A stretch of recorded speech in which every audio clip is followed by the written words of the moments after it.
And welcome back to The Road to Rescue here on Parable of the Vineyard. I am Sean Griffin, and I'm joined here with my co-host. Ken Heidebrecht. Hello, Parable of the Vineyard audience, brothers and sisters. How are you guys doing? Sean, What's how are up? you doing? I'm great, Ken. How's your day going, brother? Thanks for joining me again. Yeah, it's going good, man. Yeah, no problem. It's always a pleasure to join you, brother, and anybody who's interested in the scriptures and having an open dialogue about the goodness that's contained within them. Yeah. And sometimes, you run into folks that they're really set in their ways, um, and they just don't want to talk to you about it. They would rather get mad at you and you know relinquish the acquaintance or even the friendship than rather actually question something they think they already know. But you and I, we've spent a few years questioning what we think we know in a group on Facebook that's kind of like a secret group, but it's basically just where only people that can, I don't know, what was the goal, like people that can handle themselves and be mature about it and actually just discuss scripture. Yeah, You I think know, that's the prerequisite is that we'll keep the knee jerking to a minimum and be as open minded as possible and respectful and loving, showing fruits of the spirit while engaging in whatever discussions come about. And yeah, it yeah. has been a huge blessing for sure to have that And as a and when we first met, we didn't agree on everything. We still don't agree on everything, yeah, that's right. but that's why we do this. It's called sharpening, and that's what we always try and encourage other believers to participate in, because as you get your brain turning on some of these topics, many times you see something that we miss. So that's where when you go over some of these topics, man, just keep an open mind. Just we have the core down. The Father sent His Son as our Messiah, lived, died, resurrected, ascended back to the Father, mediated as our High Priest. He's going to return again, and He's going to bring down the kingdom of God with Him, called the New Jerusalem, and there'll be literal peace on earth. This is the gospel of the kingdom of God, and this is our core central message that Jesus preached, and that I think all brothers should have in faith and unity with each other. And all the details about the doctrines should not cause division. That's at least an idealistic wish that we wish for everybody. But tonight we're actually going to discuss, because this is the road to rescue, and we do break down the different ways that the Messiah returns and how he actually comes back with from the different angles of his return. So I'm excited about it. Tonight we're going to be talking about Leviathan and Behemoth and how they play a part in the end of time, in the end of days, during the return of the Messiah. It's amazing. I'm excited, Ken. Yeah, it is amazing, Sean, and it is an adjunct to the day of the Lord, but it's one of those interesting things that all the years that I studied the scriptures and was looking for the day of the Lord and all the different concepts that are involved with that day, this was one that I just randomly stumbled upon. It was fluke, and I started seeing that there was a consistent reference point to these creatures in line with the day of the Lord. And so it's a very fascinating topic. I hope you guys do enjoy it. And as always, please leave your comments below where we can get to them after tonight's broadcast is over. And also, if you guys have questions in the comments through the live section there, hopefully some moderators can pick those out. But yeah, it's going to be a great subject tonight. Yeah, let's dive right in, guys. We're going to look at Leviathan, Behemoth. What does it mean on the day of the Lord, and what do you need to know about Leviathan and Behemoth? Hopefully, you won't have to interact with them. Our prayer is that anyone that's watching this show would believe in the Messiah, right, Yeshua of Nazareth, and the priesthood that He offers you for the work of atonement that He does for you, and keep His ways, learn how to be a disciple of His, and walk in the commandments. And so that, like He says in Luke 20, we may be, He may resurrect us. He may consider us worthy to attain the resurrection in the coming age.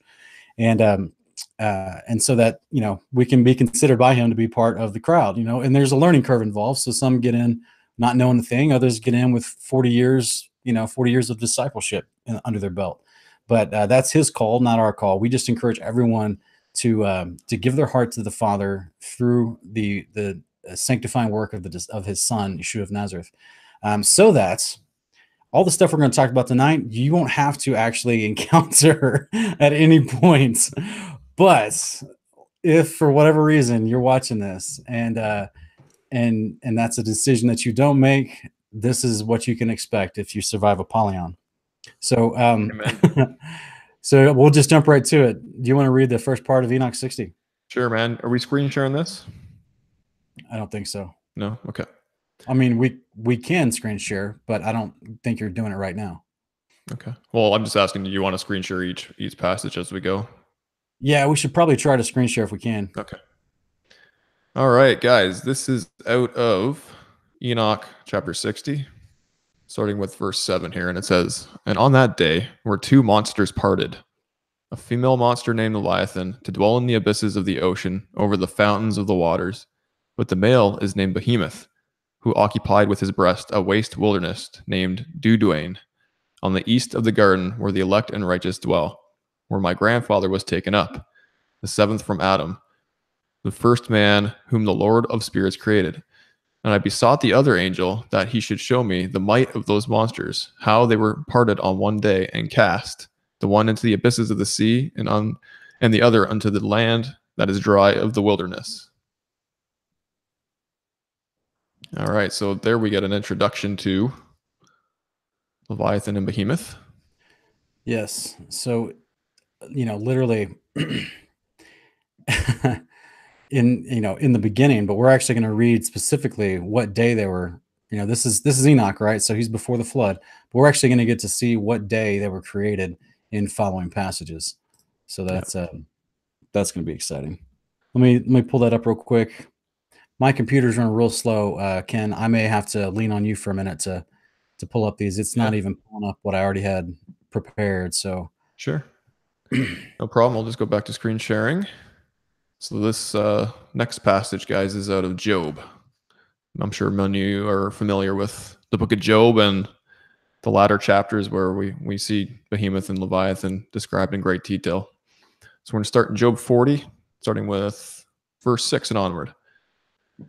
"Then the Lord answered Job out of the storm and said, Now gird up your loins like a man. I will ask you, and you instruct me.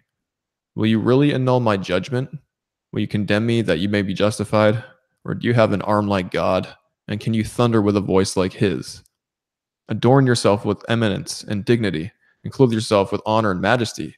Pour out the overflowings of your anger, and look on everyone who is proud, and make him low. Look on everyone who is proud, and humble him, and tread down the wicked where they stand. Hide them in the dust, together. Bind them in the hidden place. Then I will also confess to you that your right hand can save you. Behold now Behemoth, which I made as well as you. He eats grass like an ox. Behold now his strength in his loins, and his power in the muscles of his belly. He bends his tail like a cedar. The sinews of his thighs are knit together. His bones are tubes of bronze. His limbs are like bars of iron. He is the first of the ways of God. Let his maker bring near his sword. Surely the mountains bring him food, and all the beasts of the field play there. Under the lotus plants he lies down, in the covert of the reeds and the marsh. The lotus plants cover him with shade. The willows of the brooks surround him. If a river rages, he is not alarmed. He is confident, though the Jordan rushes to his mouth. Can anyone capture him when he is on watch? With barbs can anyone pierce his nose?" So there we go. We got a description of Behemoth.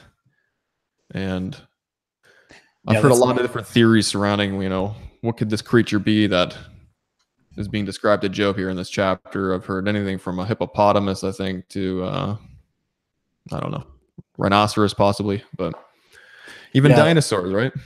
Right. Something akin to like a brachiosaurus or a large, I don't know the technical. Like a brontosaurus or a brachiosaurus, one of those big, long-necked. Yeah, there's a new term they've called it. That's what they called it when you and I were kids. Now they have like different names for it. They've subspeciated it into something specific, So like of course it's all a lot of guesswork with a lot of anthropology and archaeology in that regard anyway. But I can't remember the current name that they try to call it. But either way, I've heard it called that as well because of the way it describes its tail being like a cedar tree. Yeah. And I think that's one of the ways they get that idea. I think it's verse 17. Verse 19 really sticks out to me. He is the first of the ways of God. Let his maker bring near his sword. Those two sentences, you're like, what? How is that one stanza? How does that go together? Yeah. Because I think that he is the first of the ways of God. We're actually going to read about that in a minute, right? Because we're going to find out what day he was made. So stay tuned. I think that's in our second segment in the show. And then more than anything, folks, if you're reading along if you're following along with this at this point, stick to the end of the show, because we're actually going to discuss the purpose and how it blends into the love of God, that these things were actually created. So I just, stick with us. This is going to be a fun episode. Yeah, But for sure. we right off the bat, we've got this mention when it's introducing him and describing him of let his maker bring near his sword. Yeah, that's seems like a random thing to throw in there, right? If you don't have any other parallel passages that would inform us as to what the heck that means and why he would say it like that. Yeah, it's really wild. Thankfully, we do have some parallels we're going to go over here in a minute. Yeah. So it's going to help us understand that. That's why I wanted to point out to the viewer. It's going to help us understand why I would even mention that right off the bat with introducing this guy. Yeah, actually, that's a great spot, Sean. I actually never saw that one there. So that's where you want me to pick up 41 real quick? Yeah, absolutely. Okay. I'm going to get over here and screen share. My computer's starting to work again, so that's good. It's warming up. Yeah, I guess. Betsy. All right. So here in Job 41, it says, "Can you draw out Leviathan with a fishhook, or press down his tongue with a cord? Can you put a rope in his nose, or pierce his jaw with a hook? Will he make any supplications to you, or will he speak to you soft words? Will he make a covenant with you? Will you take him for a servant forever? Will you play with him as with a bird, or will you bind him for your maidens? Will the traders bargain over him? Will they divide him among the merchants? Can you fill his skin with harpoons, or his head with the fishing spears? Lay your hand on him. Remember the battle. You will not do it again. Behold, your expectation is false. Will you be laid low even at the sight of him? No one is so fierce that he dares to arouse him. Who then is he that can stand before me? Who has given to me that I should repay him? Whatever is under the whole heaven is mine. I will not keep silence concerning his limbs, or his mighty strength, or his orderly frame. Who can strip off his outer armor? Who can come within his double mail? Who can open the doors of his face? Around his teeth there is terror. His strong scales are his pride, shut up as with a tight seal. One is so near to another that no air can come between them. They are joined one to another. They clasp each other and cannot be separated. His sneezes flash forth light. His eyes are like the eyelids of the morning. Out of his mouth go burning torches. Sparks of fire leap forth. Out of his nostrils, smoke goes forth as from a boiling pot and burning rushes. His breath kindles coals. A flame goes forth from his mouth. In his neck lodges strength, and dismay leaps before him. The folds of his flesh are joined together, firm on him and immovable. His heart is as hard as a stone, even as hard as a lower millstone. When he raises himself up, the mighty fear, because of the crashing they are bewildered. The sword that reaches him cannot avail, nor the spear, the dart, or the javelin. He regards iron as straw, bronze as rotten wood. The arrow cannot make him flee. Sling stones are turned into stubble before him. Clubs are regarded as stubble. He laughs at the rattling of the javelin. His underparts are like sharp potsherds. Potsherds. He spreads out like a threshing sledge on the mire. He makes the depths boil like a pot. He makes the sea like a jar of ointment. Behind him, he makes a wake to shine. One would think the deep to be gray-haired. Nothing on earth is like him, one made without fear. He looks on everything that is high. He is king over all the sons of pride. Now, wow. I know, right? Ken, I've heard that from that very last verse 34. He looks on everything that is high. He is king over the sons that are proud. I've heard people say, well, see, there you go. It's Satan. Yes, so have I. You know what I mean? That's their trigger phrasing that they think, oh, there you go. He's Satan right there. And I'm like, no. No, I know. There's a lot more to it. Yeah, there is. And what comes to mind, Sean? There's a few images that pop into my head when this is read out, but Smog from The Hobbit. Right. Yeah, that's what comes to my mind, is just this massive beast that has nostrils where smoke goes forth and burning fire and all these scaly type of exterior to his body where there's no room for you to penetrate a sword or a javelin or arrows or anything like that, and just like this massive fearless beast. This spends 4 verses, just in case you are slightly confused on what it's talking about. It spends 4 whole verses describing how fire comes out of his mouth in different ways. Yeah. Just to let you know, this is a fire-breathing entity. So this is not metaphor, because it's using metaphors to describe the fire that's coming out of his mouth. Yeah, and he makes fire breathing as a metaphor for something else. It's describing the fire with metaphors. Yeah, So that's it's crazy. like, yeah, there's no, to me, like there's no absolute, but describing the chainmail exterior with the scales, how his doors, you know, the doors open of his face around his teeth or his terror, like you talked about his body, how it's described, and of course the fire coming out, and now he has this kind of power where iron is considered straw and bronze is considered as rotted wood. I mean, like that kind of power. We're looking exactly about movie depictions of a fire breathing dragon. That's in my opinion. Yeah, yeah, for sure. And then later on down in verse, where is it, 31, he makes the depths boil like a pot.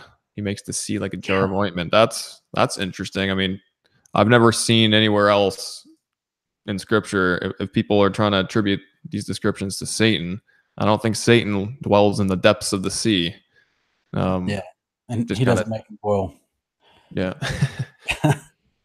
because he's an angel. He's its own class. This one here is, and he's actually, you know, he doesn't, the maker doesn't play with him like a bird, like in verse 5. You know, will you Yeah. play with him as a bird, or will you bind him for your maidens? Will the traders bargain over him? Will they divide him amongst the merchants? Yeah, Isn't that an interesting? that's an interesting little Yeah, foreshadow. Yeah. it is foreshadowing, in my opinion, of Yeah. what we're going to actually talk about at the end of the video, where we see the purposes of the behemoth and the Leviathan. And of course, it just talks about how the weapons are useless against him, and no one, you know, he's something created without fear. And That's right. so, none of this description, this is literal descriptions of an animal, of a beast of some sort that lives in the sea. This is not descriptions of a heavenly being. We get all of our descriptions about it, of the Satan character in many other places in the scriptures. That's And right. this is, yes, he is called the dragon in Revelation. We understand that. But this is not talking about a Satan character, because it's got an abundance of scriptures just in this one, but also in Enoch, as we already explained. And we're going to go into more depth with more scriptures as well. Second Ezra, Isaiah, different places. Yeah. But what's fascinating to me is, look at verse 4. It says, will he make a covenant with you? Will you take him for a servant forever? So once we read the purposes of Leviathan, that to me makes perfect sense. Yeah. Yeah. And this would actually segue into another discussion about covenants, but Right. Sean, verse 15, I think, because we're going to be going to Leviticus 11 next, oddly enough, I think we should show the audience, you know, kind of verse 15 here says his strong scales are his pride. Right. So he's got a scaly exterior because he's in the sea. He's got scales, which is different from a lot of other kind of unclean entities that are in the oceans, right? That's right. Yeah. So this is something that says he lives in the ocean. So we know he's, you know, creature of the sea, basically. And so, and in Leviticus 11, do you want to read that? Do you already have it pulled up, or I got it? So I Yeah, got you it go pulled ahead, man. up. If you got it pulled up, go ahead. Let me screen share real quick for folks. But here's the point where we're getting at here. And actually, is Leviticus 11 next on our list? It is, isn't it? It is, yeah. Okay. So this is important. God decides what is food, and he tells us what is food in his word. And the first mention of this we get is actually in Genesis 6 and 7, but it's just a quick reference about clean and unclean animals being brought onto the ark. But Leviticus 11 gives us an actual detailed list of things that, you know, are on the land and things that are in the sea that he said you can eat. Like, this is food for you to eat, and this is not food for you to eat, right? And that instruction doesn't change at any point.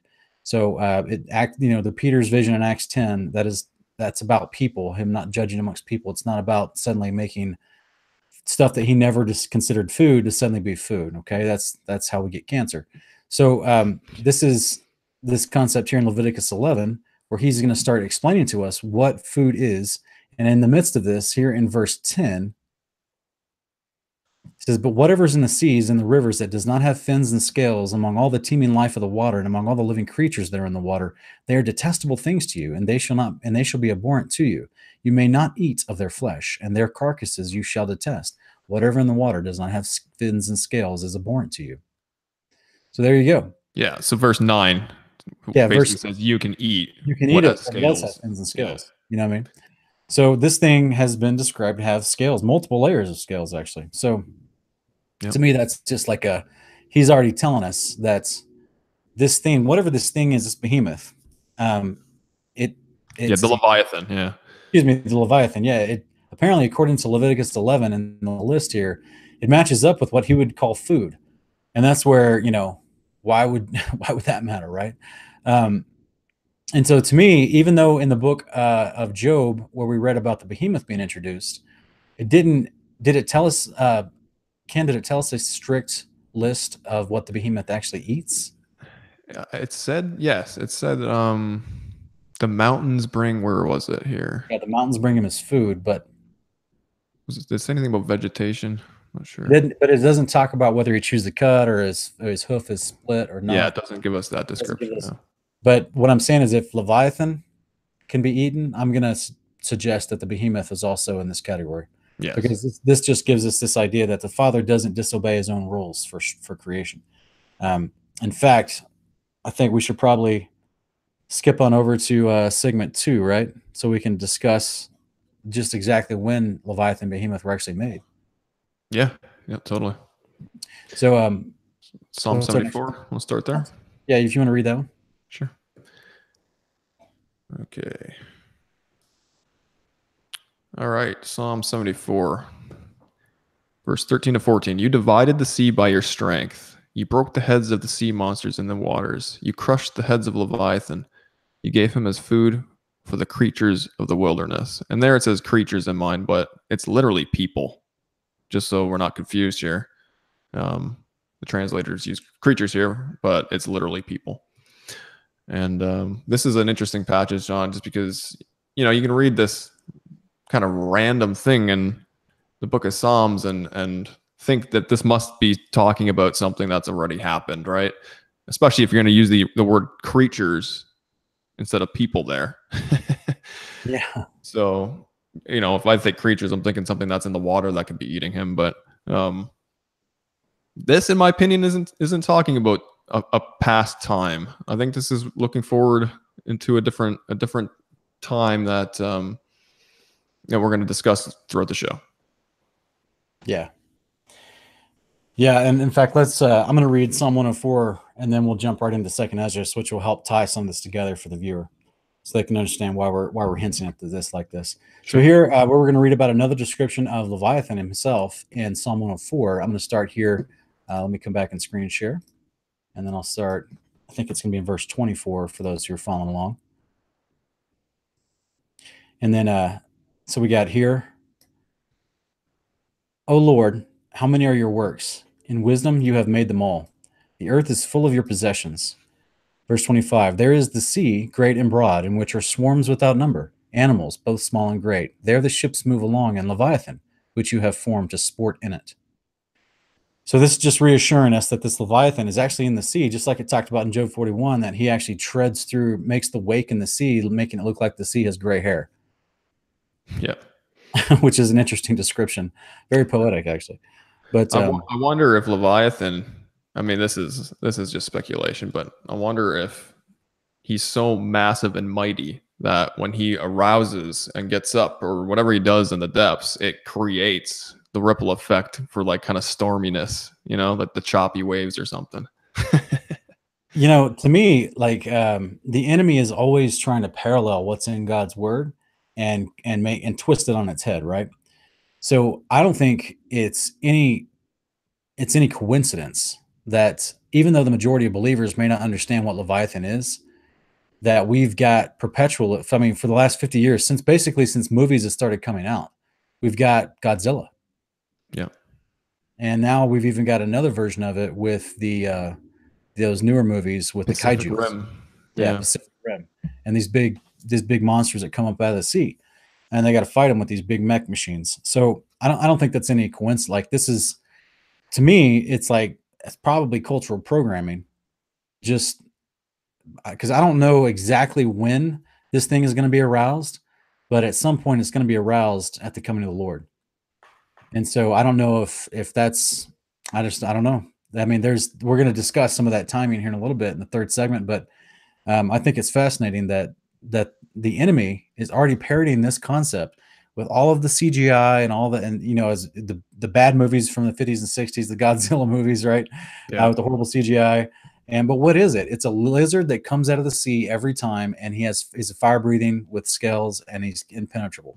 Like it's the same concept we're reading in Job 41. Yeah. That, of course, I think pales in comparison to the actual reality, in my opinion, of what this thing's actually going to be, which is why it'll be so impressive when we're going to read what we read here in a minute. So we keep alluding. Sorry, guys, we keep shrouding. I just don't want to give away the goods just right off the bat, because it's, man, hopefully it'll make you respect your Creator and your Savior all the more. So it's just amazing. Do you want to read the second Esdras? Yes, Chapter 6? do. Okay. Just going to screen share here. All right. Chapter 6, starting with verse 47, guys. So this is referring to the creation, right at the beginning here on day 5. On the 5th day, you did command the 7th part where the water had been gathered together to bring forth living creatures, birds, and fishes, and so it was done. The dumb and lifeless water produced living creatures as it was commanded, that therefore the nations might declare thy wondrous works. Then you did keep in existence 2 living creatures. The name of one you did call Behemoth, and the name of the other Leviathan. And you did separate one from the other, for the 7th part where the water had been gathered together could not hold them both. And you did give Behemoth one of the parts which had been dried up on the 3rd day, to live in it, where there are 1,000 mountains. But to Leviathan you did give the 7th part, the watery part, and you have kept them to be eaten by whom you wilt and when you will. Interesting last verse there, Sean. Man, that's crazy. That is crazy. So here we are. The 5th day of creation. That's what he's saying, right? The 5th day of creation. Yep. He created Leviathan and Behemoth. Because in Genesis, we just read a very, very generic telling, right? Yeah. He created, and day 3 was it? He created all the things that swarm in the sea. And then on day 4, the sun, moon, and stars. And then day 5, he created all the land animals. Is that right? That's correct. Yep. But it just says all. It doesn't just say or it just says he created the land animals, the things that move on the ground. But it doesn't. These specific ones have a purpose, and these are why these 2 are kind of singled out in multiple places in the text throughout Scripture, because they're made on day 5. But why? Why are these made on day 5? And why is Leviathan referred to as something that is entered into a covenant to be a servant forever to the God, basically, to Yahweh? And that's what we're getting at, is they actually were being made for food. For whom? Well, we're going to get there, Sean.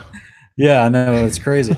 So these things, hopefully people are starting to pick up. Our the premise of our show is return and rescue. It has everything centered around the day of the Lord, right? A future event that's going to happen. And so just keep that in the back of your minds, folks, as you're listening to us talk about this, and as you hopefully are following along with the passages here. But Sean, what's interesting in verse 50, it says, for the 7th part where the water had been gathered together could not hold them both. That's why they were separated from one another. So these things are massive, massive things. If there's only 2 of these creatures, and Yahweh had to take Behemoth and put him on drier land, where apparently there's 1,000 hills, which is another interesting concept. He had to do that because they're bumping shoulders too much. They're that big.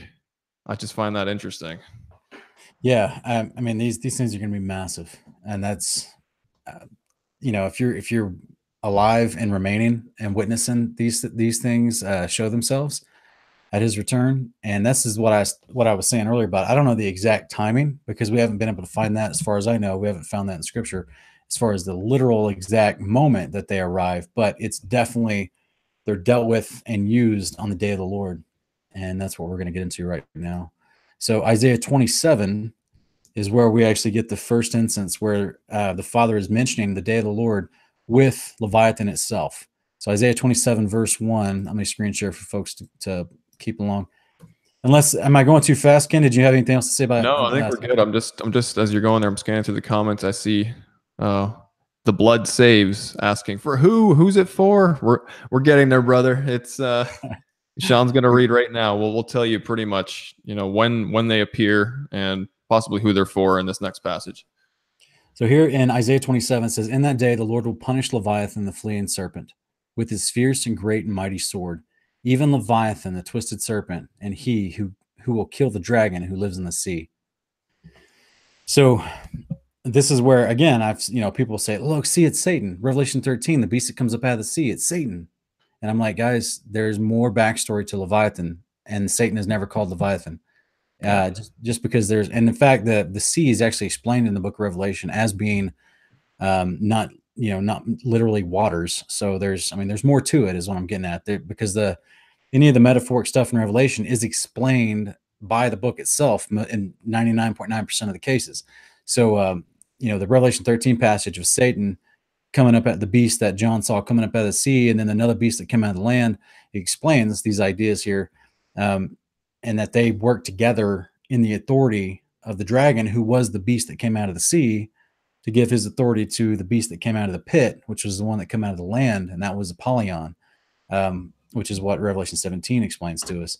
Yeah. So those are entities that are interacting with mankind in a totally negative way. What we're about to explain here, and what we're trying to show you from the scriptures in a chronological fashion, even, is how the Messiah, or like literally ordained. In fact, the version that you're reading from, Ken, just recently. Mm-hmm. Let me stop screen share. And the version that you were just reading from out of Second Esdras, where it said that he had kept alive from the beginning on day 5, the Leviathan and the Behemoth. Yep. The other version, the older version, says that he ordained these 2 great creatures on day 5. And so I just didn't want people to get tripped up thinking that these things were already alive.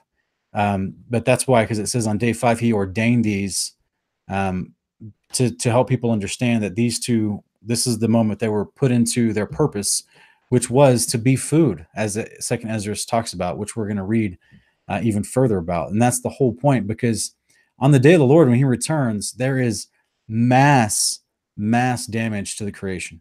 All right. This, you're talking, the powers of the heaven are shaken, Matthew 24:29, the firmament's being rolled back like a scroll, Isaiah 34:4, literally, in another description, Isaiah 64:1, the firmament's being rent like a garment, when Isaiah pleads, rend the heavens and come down, Lord. And so we've got stars falling to the ground. We've got massive earthquake, that Revelation 16:8, that's destroying all the cities of all the nations. Isaiah 30 says this is the day all the towers across the world fall.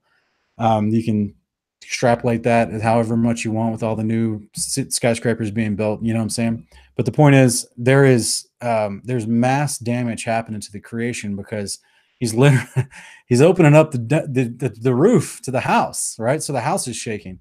This is that part, actually, Ken, in the book of Job, where he says, I got to look this up real quick, where he says, let me see if I can find the passage. Shake the wicked, grab the corners of the earth and shake the wicked off. Let me see if I can find it real quick. While you're looking for that, Sean, I'm just wondering, because Hollywood does have kind of insider information on a lot of eschatological related things, as a lot of us know, they tend to show us things, even with some twists to it, but a lot of them know what the scriptures have to say as it pertains to end time prophecy. I'm just wondering if Behemoth and Leviathan come up and do some sort of a Godzilla-like stuff on the land, and you know what I mean. I'm just wondering if they were ordained from the beginning to take part in the wreckage in the end, along with all the other chaos going on, because as we just read here in Isaiah 26, or rather 27, in that day Yahweh will punish Leviathan, the fleeing serpent. So there's a fleeing aspect to him. So does Yahweh, or his agent, have to go down to him to do this? I see him kind of coming up. Obviously, I don't know. It's a speculation, but another interesting thing is with his fierce and great mighty sword, he's going to strike him down. So I know in the book of Enoch, I think it talks about Yahweh's kind of armory. I don't know if you recall that in Enoch, where he's showing his sword and his arrows and his bow and all that stuff that's kept away for the great and mighty day battle. Yeah. I'm just wondering if that's kind of, he's glistening his sword because he's got to take one giant hack at these massive beasts. Or is it that moment in Superman where he's just flying straight into, the bad guy at the end of Steppenwolf or whatever his name is? No, the other Batman versus Superman, where he's at the end of he dies because at the end he's flying with that spear to go to plunge it into that big I can't even think of his name right now. Doomsday. Oh, okay. So Yeah. I don't know if you saw that movie or not, but the point is, yeah, he's basically, you know, a great sword. He's going to have to deal with this. Now, is it literally the Messiah himself, or is it going to be, his angels doing this work? I'm not sure. And that's kind of interesting, right? Because our next passage actually talks about an angel. Actually, let's go to 2 Baruch 29 first. So that, Well, but then after, this is going to reveal, guys, what the whole purpose of this food and what their overall purpose in general is all about. This is the passage that really reveals to us what the point of all this is. yeah, because it's a beautiful, beautiful idea. Like I said, I would just prefer that everyone listen to this, take part in the first resurrection, and not have to mess with it. But if you do have to mess with it, it's beautifully laid out for your mercy. So it says in the verse 29. Let's see, what verses do we choose? 4, verse 4, and 3. Start with 3, buddy. Okay, in 3, and it says, "And it shall come to pass." Let me screen share. Sorry, I keep forgetting that part. So we'll screen share real quick. It says, "And it shall." I'll highlight it for folks to help them.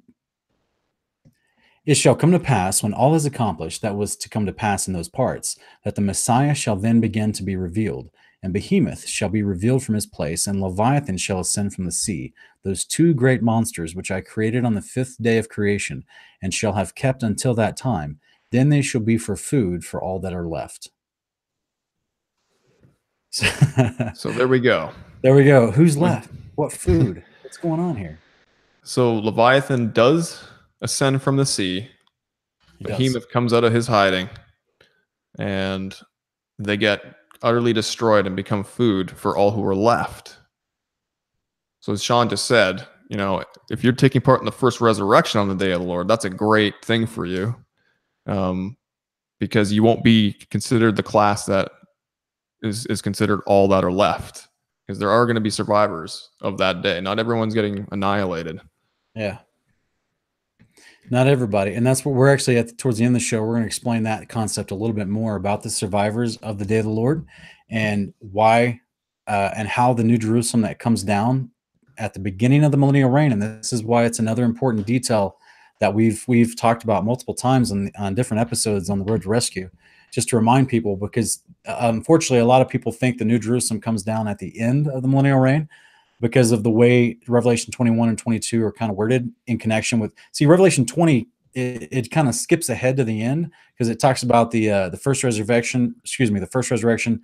Then it goes into skipping ahead to after the millennial reign, after Satan's let out again, and then you go into the second resurrection, the second full-on great white throne judgment. So it's a synopsis chapter, but 21 and 22 back up and explain the actual New Jerusalem, which is what's on the ground during the entire millennial reign, which is what Ezekiel, Isaiah, Jeremiah, Apocalypse of Abraham, Enoch, all these guys are talking about. This Zechariah talks about it. We're going to read from that as well. And it helps the survivors survive. So does the Leviathan and the Behemoth, as we're showing you here with these texts. And apparently, like we just read in that second Baruch chapter right there, they were created on day 5 with the purpose to be food for those who are alive and remain after the battle of Armageddon, after the Messiah returns and defeats those who are trying to kill him. There's people that weren't trying to kill him that would be considered collateral damage, right? They're just kind of caught up in everything that the beast and the Antichrist were doing. Satan and the beast, who's the Antichrist, Satan and the beast were doing to deceive the nations and gather them and their armies for war. But there's still the people that didn't go, right? The children and the women, and probably some other version, some other age group of young men. But anyone that didn't go to the Battle of Armageddon or try to get into the land area where the New Jerusalem sits down and try to fight him in his return, they're actually dealt with mercifully. They're taken outside of that area so the city can sit down, and then now they're the survivors outside the New Jerusalem. So let's read real quick about, since we already talked about this particular Leviathan and Behemoth being created on day 5, they actually were given charge apparently by a specific angel. Isn't that right, Ken? That's correct. Yep. Scott, I can screen share that one there. All right. So we're reading out of the Apocalypse of Abraham, guys. Sorry, Sean, were you saying something? No, go ahead. You beat me to it. Go ahead, brother. Okay. Yeah. So this is out of the Apocalypse of Abraham. starting with chapter 21. And he said to me, and so this is Abraham being spoken to. This is a fascinating book, guys. I highly recommend taking a look at it. It makes sense of a lot of things that are mentioned in scriptures that we don't get any information on other than in this book. It's kind of like Enoch and Jubilees and some of these other extra biblical books. If you don't have them, then you're really trying to, you start to theorize about certain things where you don't need to do that if you just consult these books. So chapter 21, verse 1, and he said to me, look now beneath your feet at the firmament and understand the creation that was depicted of old on this expanse and the creatures which are in it and the age prepared after it. So I should probably just inform them, Sean, where they are, where Abraham is in this setting. He's taken up to the seventh firmament where Yahweh is, and he's looking down at all the different levels of firmaments, and he's being shown things in each and every one of those firmaments. So this is kind of where he's at, vantage point wise. It's like an eagle-eyed view. He's got pretty much, Yahweh's viewpoint at the very, very top where the Most High is, looking down. So when he said to me, look now beneath your feet at the firmament. Sorry to interrupt you, Ken, but just for those who are reading along, if this is your first time watching us, or if you've only seen a couple of our episodes, we actually describe in great detail what the firmament is and why. And so when we're talking about Abraham being on the seventh firmament and how there's multiple layers of firmament, go to episode 2 of the Road to Rescue. It's called The Heavens Will Be Shaken. And we actually go into great depth on the creation model and what God described the firmament as and the different layers involved. So just thought I'd throw that out there for the viewer. Yeah, absolutely. That definitely is going to aid in your understanding as to, what's being talked about in books like this one. All right, guys, without further ado. And he said to me, look now beneath your feet at the firmament and understand the creation that was depicted of old on this expanse and the creatures which are in it and the age prepared after it. And I looked beneath the firmament at my feet, and I saw the likeness of heaven and the things that were therein. And I saw there the earth and its fruit and its moving things and its things that had souls and its hosts of men and the impiety of their souls and their justification and the pursuit of their works and the abyss and its torments and its lower depths and the perdition in it. And I saw there the sea and its islands and its cattle and its fish and Leviathan and his realm and his bed and his lairs and the world which lay upon him and his motions, and the destruction he caused the world. I saw there the rivers and their upper reaches and their circles. And I saw there the Garden of Eden and its fruits and the source and the river flowing from it and its trees and their flowering, making fruits. And I saw men doing justice in it, their food and their rest. So He's seen a lot. Yeah, he is seeing a lot there. This passage doesn't inform us as to what we were talking about earlier about, who's in charge. I don't know. Did we actually put this on for tonight's? We did. It was actually, it's back in Apocalypse of Abraham chapter 10, where it talks about the angel who's in charge of him. Okay. Yeah. Do we want to quickly go to that? Yeah. If you have it available, we can read that one real quick. Just introducing who this particular angel is, because he seems to be someone important. Yes.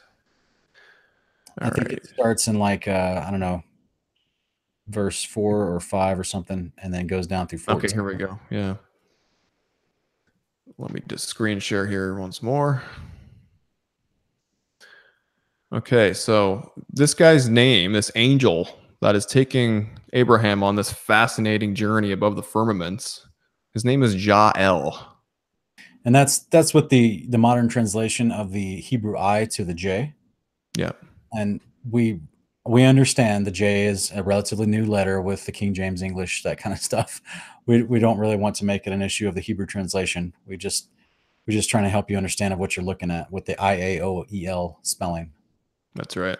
So and I wonder if it sounds very reminiscent of Joel's name, something, right. I don't know something of God, obviously, but okay, so starting in chapter 10, verse 7 here. I am Jael, and I was called so by him who causes those with me on the seventh expanse on the firmament to shake, a power through the medium of his ineffable name in me.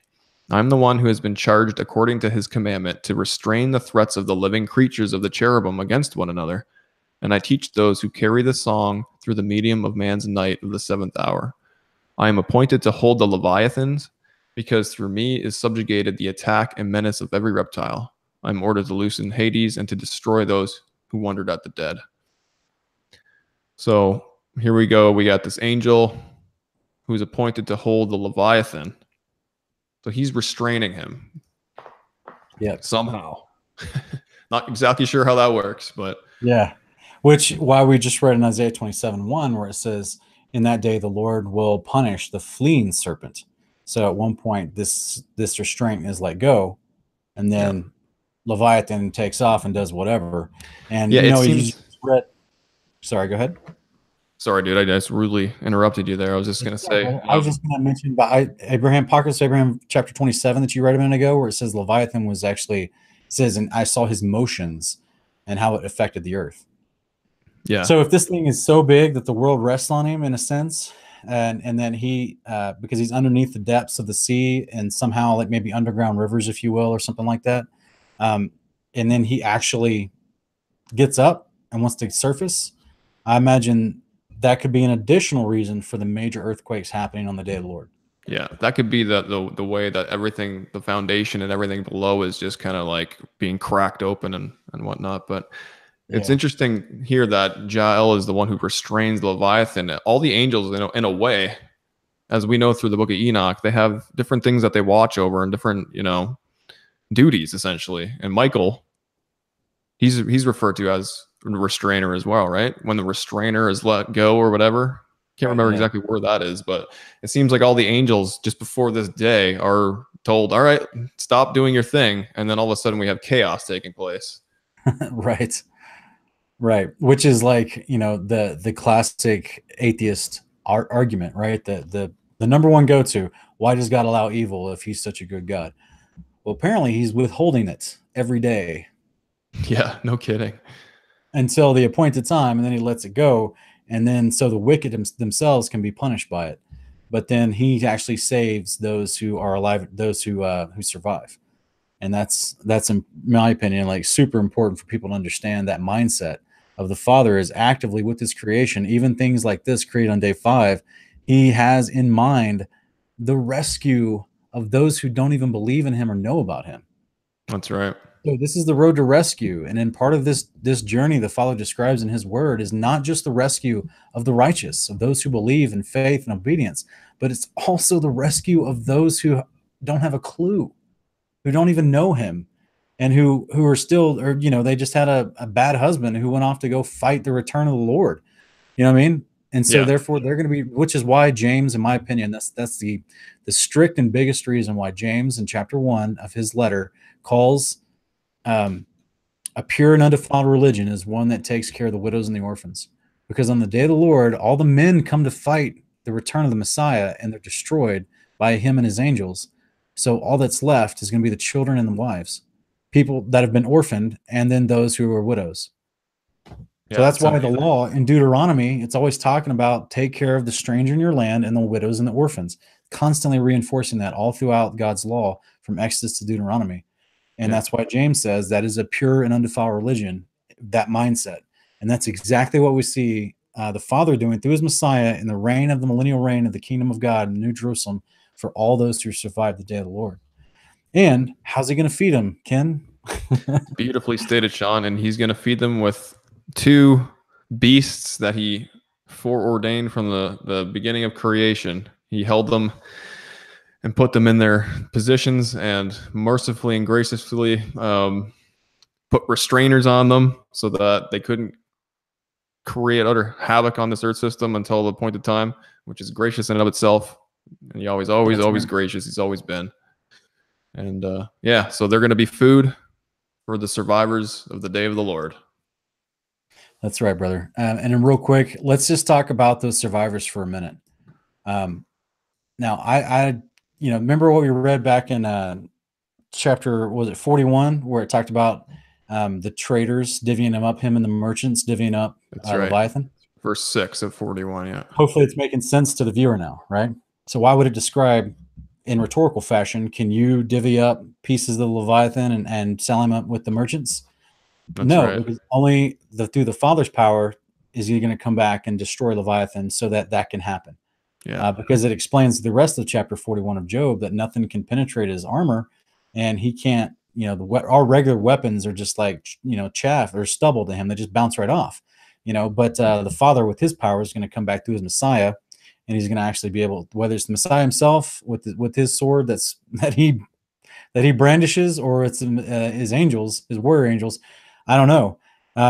Like right now, I'm just having a scene in my head where you get this big, type of dragon breathing fire, and you've got a ton of little angels attacking him and taking him down. I mean, it could be very dramatic. I don't know. Yeah. But it could simply be at the command of Messiah, this thing just falls down. He goes over, and as a part of the covenant made from its creation, he goes over and slays it. Yeah. Actually, Sean, before we move on to Ezekiel,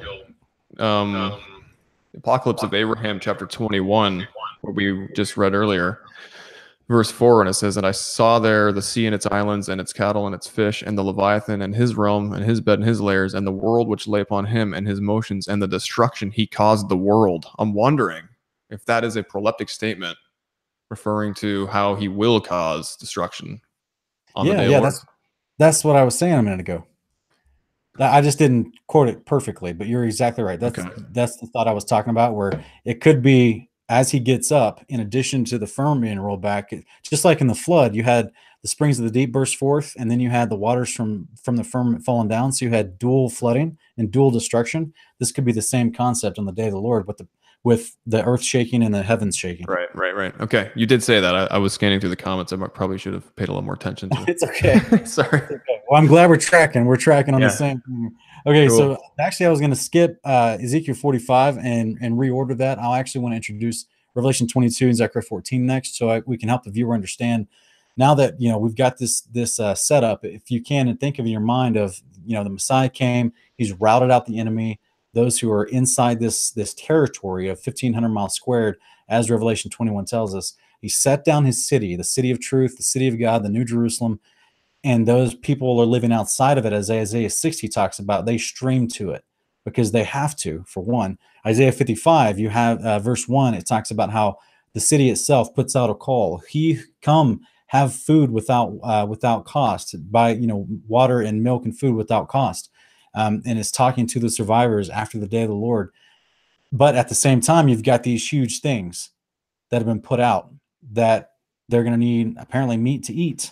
That's right. So this is where they're going to be divided up and apparently passed around. I don't know if it's true merchant style or not, but they'll be passed around and literally feed the survivors of the day of the Lord in a sense. Now here's the question I have, Ken. And this is up for debate and it's a valid debate. I will say this, it's a valid debate. People say, well, the Messiah comes down and he takes the Battle of Armageddon. He does his thing. And from everything I can read, it seems to take place in one day. But then you've got the natural flow of events where people think, well, the New Jerusalem doesn't come down immediately. So people think that, and I'll be honest with you, it's very difficult to see. And I've said in many, many episodes on my channel, Kingdom of Context, and also on this Road to Rescue episode series, we said in other episodes that the New Jerusalem comes down through the firmament at the beginning of the millennial reign. But that's a generic statement. So if we zoomed in the camera in a more detailed statement, it may not be the literal next day that it comes down. It may be a week later, which is there's actually a passage in 2nd Esdras chapter 7 that makes me think it may be an actual week later the New Jerusalem comes down. This is the detailed timing. We don't really want to get into tonight. We'll probably do a whole nother episode on it, but since that's part of the day of the Lord. But this idea, though, is that I think the Leviathan and the Behemoth are there in the interim time between the time that all this destruction has happened across the world, between the time that the Messiah came down and destroyed all the armies and the nations, all the armies of the nations, in addition to these 200 million things that came out of the pit in Revelation 9.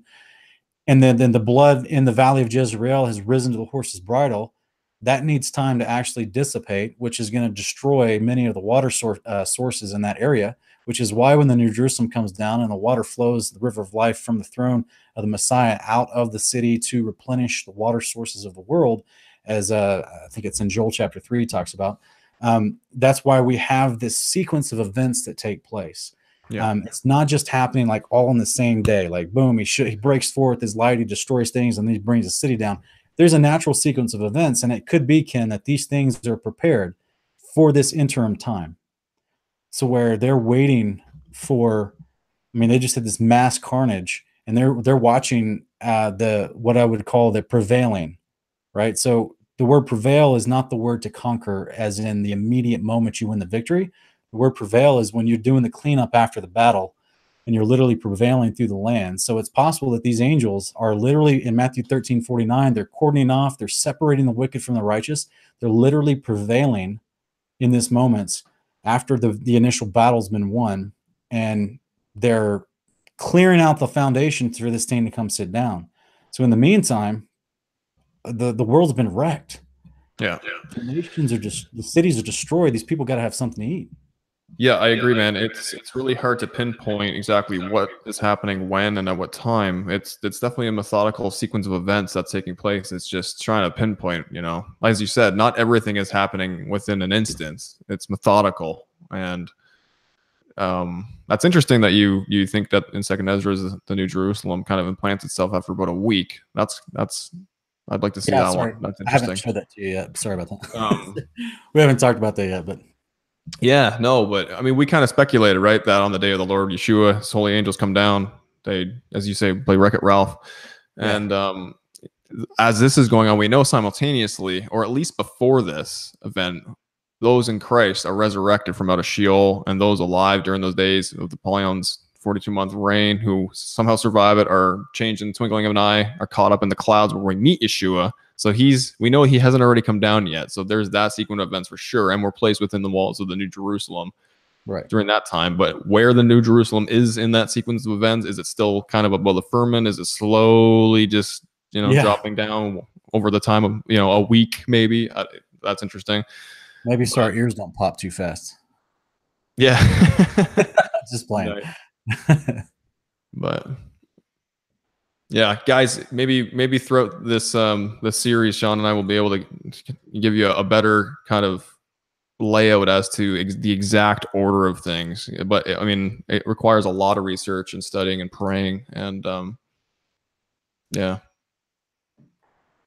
extra biblical books definitely give us some more details surrounding some of this stuff, right, Sean? Yeah, absolutely. Hey, brother, I'm sorry to interrupt you real quick. I don't know if Adam can hear us or not. I know sometimes that he steps away while he initiates the live stream, but we just had another person join the call that we're not expecting. So we may be I want you to be quick on the buttons, brother, if anything pops up on the screen, okay? Okay. You know what I'm talking about? Yeah. I just saw something jump up on my top right screen there. Yeah, it said Sleeping Warrior just entered the call, but I don't see them in our access, our viewpoint. I don't see them anymore, so I'm not sure what happened there. Yeah, this is the issue with screen sharing. Yeah, that's why I always try to like cancel out the address bar so no one can see it. But all right, well, we'll just carry on, I guess. I'm sorry to interrupt you. I just didn't want anything bad to happen. No, that's fine. We can move on to Revelation 22. Yeah, let me get to Revelation 22 because, guys, what we want to discuss real quick as we close the show is we want to talk about the interaction between the survivors on the day of the Lord and this Leviathan concept, as far as like they've gotten their food, but why? So they're wanting to be kept alive is the big reason why, obviously, because it's for those who are left over from this cataclysmic event and day. And so then the city sets down and they're going to interact with the city. And so this is, if we'll run to Revelation 22 real quick, and I'll screen share for you. I just want to show you a slight little hinting of what the Father is talking about as far as the relationship between the survivors and the actual New Jerusalem. So if we look into, let me see here. I believe it's verse 4. Yeah, verse 4 you had said. I think it may be wrong, though.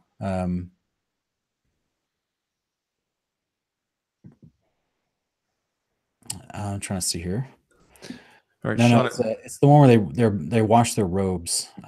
There it is, at verse 10. I think it is. Hang on a second. No, verse 14. So I'm going to highlight it here. Blessed are those who wash their robes, so that they may have the right to eat to the tree of life and may enter by the gates into the city. outside of the dogs and the sorcerers and the immoral persons and the murderers and the liars and everyone who loves and practices lying. Okay, so this concept here is that these survivors are outside the city. Now, many people take verse 14 to think this is talking about those in the resurrection because it mentions the tree of life and then mentions the robes. And yes, in a dual fashion, absolutely, we're given robes of righteousness at the resurrection and are allowed to enter the city and eat of the tree of life. But there are actually the survivors themselves can actually enter the city. I don't know how far in. I have a theory that they can't get to the most holy place in the center, and they can't ascend the holy hill of God. But as the pattern that we saw from the tabernacle given to Moses, there was an outer area that they could actually come into to actually get to the presence of the Lord and bring their sacrifices, bring their meals. And I want to start, Ken, if I can, brother, I just want to start trying to establish, if possible, this concept of sacrifices. We did a show like 2-3 weeks ago. It's called Sacrifices and Atonement and the Prophetic Melchizedek. And we tried to explain through that show with abundance of scripture this concept of sacrifices. That it's people think a sacrifice is like they just bring an animal and kill it and then throw it away. All right, we got some guy joining here, Sean. Look, he got this theory up. Look, he got this theory up. Yeah, we're gonna block him out. I don't know how he's getting in because I'm taking off the I'm taking off the thing. I just kicked him out. I'm not sure. Maybe you guys might have done a screen share showing the URL. Yeah, that's unfortunate. Trolls are everywhere. He actually had a troll picture too. So thanks, Ken, or thanks, Adam.